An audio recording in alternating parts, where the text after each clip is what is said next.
들이 떠들었던 주제가 있어서 그걸로 오늘 영상을 찍어보려고 합니다. 오빠가 잘못한 게 뭔지 몰라? 라던가 발작한 거다. 우리 왜 이렇게 시비 거냐? 왜 이렇게 공격적인 말투냐로 누가 너에게 상처 줬냐? 라고 하는 화법에 대해서인데요. 난 200명의 여자와 잡았다를 자칭 얘기하고 있는 사람, 룩무새들에게 해주고 싶은 이야기인 겁니다. 너무나도 영상을 찍을 시간이 없어서 진짜 일주일에 하나는 올리려고 했는데 일주일을 넘겨버릴 것 같아요. 아마 이 영상이 한 수요일 늦으면 목요일쯤 올라가지 않을까 생각하고 있는데 조금 곤혹스러웠어요. 왜냐면은 그때가 딱 골든위크라 그래서 제가 이제 일본에 살고 있잖아요. 일본에서 많은 사람들이 휴가를 보낼 수 있는 장기 연휴 시즌이었는데, 근데 이때 영상을 제가 올리고 쉬고 있는 이 연휴 기간 동안 어마무시한 연락을 받았습니다. 연락을 받은 종류들은 대충 이런 거였어요. 변호사를 통해서 내가 이러이러했는데 내가 올린 사진, 네가 올린 사진이 내 도용된 사진이다. 그래서 너 가만히 있으면은 너 큰일 난다. 내가 무슨 힘을 써가지고 내가 어떤 대단한 사람이고 내가 에버랜드의 딸이고 무식인데 해서 너를 골로 보내버리겠다. 대충 이런 내용의 메시지를 어마무시하게 받았습니다. 대충 제가 검토를 해보니까 타당성이 있는 내용도 있는데 아닌 것 같은 내용도 많더라고요. 그래서 일단은 저도 가만히 있는 그런 바보는 아니기 때문에 저도 제가 알고 있는 변호사와 제 돈을 써서 충분히 내용을 검토를 했고요.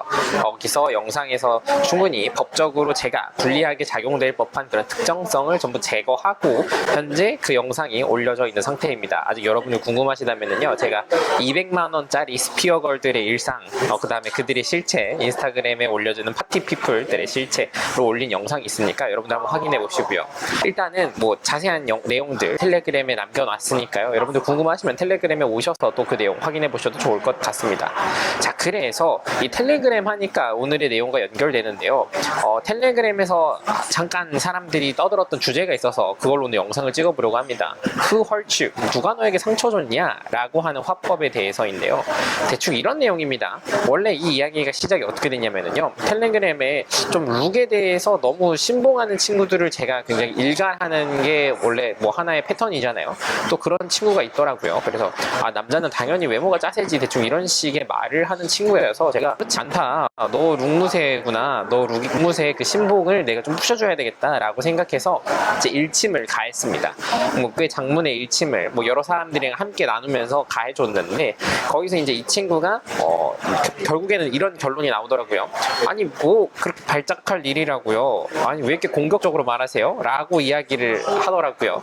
심지어 이 친구 끝이 조금 되게 비굴한 게, 아니 나는 200런이 넘는다, 그러니까 내가 잡은 여자의 숫자가 200명이 넘는데 아니 그런 나의 말을 무시하다니, 대충 이런 식의 메시지를 마지막에 남기면서 참 채팅방의 분위기를 흐리더라고요. 제가 그래 바로 차단을 날려버렸고, 이때 이걸 본 많은 분들이 이런 식으로 얘기를 하더라고요. 이거는 Who hurt you라고 하는 화법이다. 여성들이 종종 사용하게 되는 공격 방식이며, 메신저가 이렇게 메시지에서 본인이 논리적으로 대응할 수 없게 되니까 메시지에서 깨지기 시작하니까 메신저에 대한 공격을 시작한 경우이다 라고 말을 해주더라고요.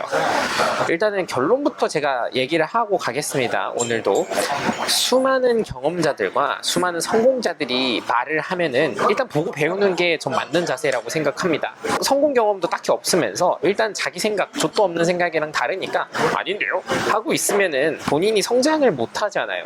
그죠? 이 친구가 정확히 그런 케이스였습니다. 아니 본인이 200런이 넘는다라고 얘기하는데 인증도 하나도 없고 200런? 이러면 사람들이 퍽도 믿겠죠. 그죠? 매번 말씀드리지만은요, 1만 번의 메시지, 1만 번의 텍스트를 여러분들이 직접 여러분들 입으로 떠드는 것보다는 사진 하나가 훨씬 더 강력하게 작용될 때가 있습니다. 사람은 언제나 언어적인 것에 익숙해져 있기 때문에 비언어적인 것에서 훨씬 더 신뢰를 느끼고 설득당하기 때문에요. 사람을 대하는 사람 간의 관계에 있어서 가장 기본이 된 기술입니다. 여러분들이 언어적으로 전달할 수 있는 거는 누구나 할 수 있는 거고요. 사실 거기는 한계가 분명합니다. 그렇기 때문에 비언어적인 것을 강조하는 거고, 200런이 넘는다라고 하는 거를 본인이 진짜 전달하고 싶다면은, 그리고 그걸 이미 전달했었다면은 이 친구가 하는 말을 모두가 꽤나 신빙성 있게 들을 수 있었을 겁니다. 그죠? 연결되는 바로 중요한 포인트가 하나 있습니다. 바로 얼굴 키, 이런 외견, 이런 룩이 중요하지 않다라는 건 아니에요. 근데 이런 것들을 어디까지나 제가 방금 위에 말한 비언어적인 작용들이라는 겁니다. 아무리 좋은 대사, 그러니까 컨텐츠죠. 아무리 좋은 컨텐츠를 내가 전달하려고 한다 하더라도 전문적인 내용이면 더더욱 그렇습니다만 돈이나 뭐 학술적 지식 이런 것들에 대해서 논할 때 있어서도 그 내용이 아무리 좋아도 그걸 전달하고 있는 사람이 좀 행색이 별로야, 좀 쓰레기에 가까워, 노숙자야, 그러면은 믿을 수가 없다라는 거죠. 아무리 그 내용이 정말 핵심적인 좋은 내용이라 하더라도요. 뭐 예시를 들자면 자칭 200런, 난 200명의 여자와 잡았다를 자칭 얘기하고 있는 사람의 케이스도 정확히 지금 이 예시에 맞아 떨어질 것 같습니다. 비언어적인 메시지 전달이 없으면 안 된다라는 거죠. 그리고 이 메시지의 이 내용, 오늘 제가 준비한 이 테마가 바로 룩무새들에게 해주고 싶은 이야기인 겁니다. 룩이 작용되는 가장 효과적인 범위는 어디까지나 비언어적인 메시지를 전달했을 때에 한계된다라는 거죠. 비언어적인 메시지만 가지고 우리가 사람들을 설득할 수 있나요? 아니죠. 그건 메시지와 함께 보조적인 도구로 어디까지나 들어갈 뿐인 겁니다. 조금 더 여러분들에게 알기 쉽게 제가 그림을 정말 간단하게 하나 그려봤어요. 뭐 기준점 있고 그 기준을 넘어서 우리가 정말 대단하다라고 평가하는 상위, 뭐 쉽게 말하면 사람으로 따졌을 때 알파라고 따져봅시다. 그리고 그 기준보다 위치되는 미달이 있다라고 가정해 볼게요. 그랬을 경우에 우리는 이 기준점을 통과하는 거를 보통 목표로 합니다. 뭐 누군가는 상위로 가는 걸 목표로 할 수 있지만 일단 기준만 넘기고 나면은 뭐든 어떻게든 해결될 수 있다라는 거죠. 그러니까 기준점만 통과하면은 그래 뭐 봐줄만 하다 라고 생각할 수 있는 건데, 여기서 룩이 가장 큰 효과를 보이는 곳이 바로 이 미달과 그 기준, 그 사이인 겁니다. 미달이 되느냐 아니면은 기준이 되느냐의 이 바로 이 사이, 이 스펙트럼에서 가장 큰 효과를 발휘해 줄 수 있는 게 바로 룩이라는 건데요. 룩이 만약에 되게 좋아, 그러면은 첫 만남, 즉 아무런 정보가 없는 상태에서, 즉 미달인 상태에서 기준점으로 올라갈 수 있는 이 범위 안에서 가장 큰 효과를 준다라는 거죠. 그냥 미달인 상태에서 금방 기준으로 올라갈 수 있다라는 겁니다. 호인상을 주는 것이 중요하다, 첫인상이 중요하다라고 하는 말들이 다 여기서 나오는 말들이라고 생각하시면 될 것 같은데요. 라고 해서 인상과 다르게 뭐가 좀 부족한 사람 같은 경우는 어떨까요? 기준점에서 상위로 갈 수 있을까요? 어려울 겁니다. 오히려 기준점은 가다가 좀 미달로 떨어질 수도 있어요. 그러니까 룩만 가지고는 불충분하다라는 겁니다. 예를 하나 들어볼게요. 여러분들 좀 좋아하시는 그 사람 있죠? 일본의 정치가 펀하고 쿨하고 섹시해야 된다라고 하는 펀쿨색좌처럼 말이에요.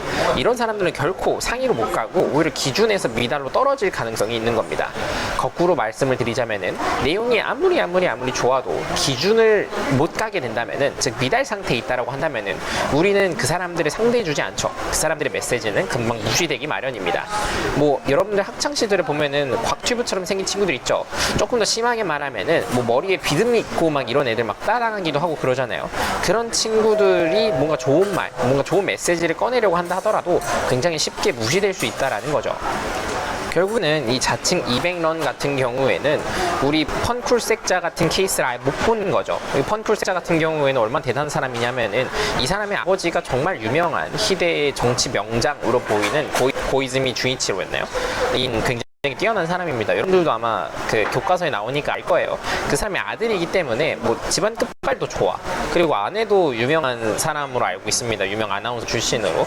그런 사람인데도 불구하고 정작 이 사람이 전달하고 하는 메시지가 쓰레기다 보니까 외모도 괜찮아, 집안 끝발도 좋아한데 좋은 자리로 가기가 너무 힘든 거죠. 일단 좋은 자리에 앉혀보니까 너무 쓰레기 같은 짓을 하니 결국엔 또 내려왔잖아요.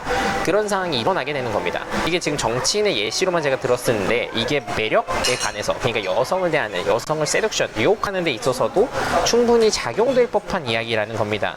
제 수강생 중에서도 흔히 말하는 미남이라고 불릴 법한 그런 왁구를 지닌 친구들이 여럿 있었습니다. 가장 최근에도 한 명 있었는데요. 이 친구들이 그럼 왜 굳이 제 수강을 했을까? 내 강의를 왜 들을까를 생각을 해보면은 좀 단순합니다. 이 친구들이 외모를 가지고 얻을 수 있는 이점은 매우 명확한데 거기까지였다 라는 거죠. 예시로 제가 아까 말했던 가장 최근에 들었던 흔히 미남이라고 불릴 법한 이 수강생의 케이스를 말씀을 드리면은요, 이 친구 같은 경우에는 굉장히 외모가 탁월하기 때문에 연애에 있어서 어려움을 겪은 적은 없다라고 해요. 그건 어디까지나 연애를 시작함에 있어서의 어려움이었다고 합니다. 보통 연애를 하려고 했을 때 상대방이 먼저 고백을 해준대요. 굉장히 외모가 탁월한 남성이란 얘기죠. 보통 남성이 먼저 고백을 하게 되는 상황이 일반적인 그림이잖아요. 저를 포함한 여러분 모두가요. 근데 여성이 먼저 다가와준다라는 게 이 친구한테는 디폴트야. 근데 문제는 이 친구는 리드할 줄 모르는 거예요. 조금 내성적이고 좀 내향, 안쪽으로 들어오게 된 인트로버트한 그런 성격을 갖고 있는 친구다 보니까 리드하는 데이트, 리드하는 만남, 리드하는 관계 이런 그런 거를 못 만들어 나가는 겁니다. 그렇기 때문에 이 친구는 연애를 계속 하다 보면은 여성에게 휘둘려지게 되는 그런 연애, 오히려 여성에게 트로피 남자친구로 전락해버리게 되는 그런 연애를 종종 경험했던 거죠. 그래서 그걸 벗어나기 위해서 제 강의를 수강하게 된 거고요. 우리 자칭 200런 친구는 이런 것들을 알고, 아니 차라리 나한테 물어봐서 이런 것들을 알고 난 다음에 그래서 룸무새가 되면 안 되는구나를 알았으면 참 좋았을 텐데, 그러지 않고 참 자신의 좁은 생각, 작은 생각으로 아닌데요를 주장하려고 했던 거, 심지어 그 아닌데요가 통하지 않으니까 아무런 증거도 없는, 차라리 증거가 있고 진짜 자칭 200런, 자칭이 아니었다 한다라면은 제 방에 나름 오랫동안 있었던 걸로 기억하는데, 나름 오랫동안 있었던 앞에 되는 전제는 기간 동안 이런 일이 있었어요, 저런 일이 있었어요도 얘기를 했으면 사람들이 좀 더 지지를 해줬겠죠.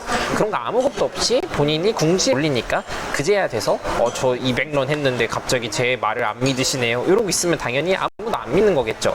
그리고 제일 중요한 거, 이 친구가 가장 실수했던 거는 남성들은 전혀 활용하지 않는 정말 비굴한 공격 방식을 저에게 택했다라는 겁니다.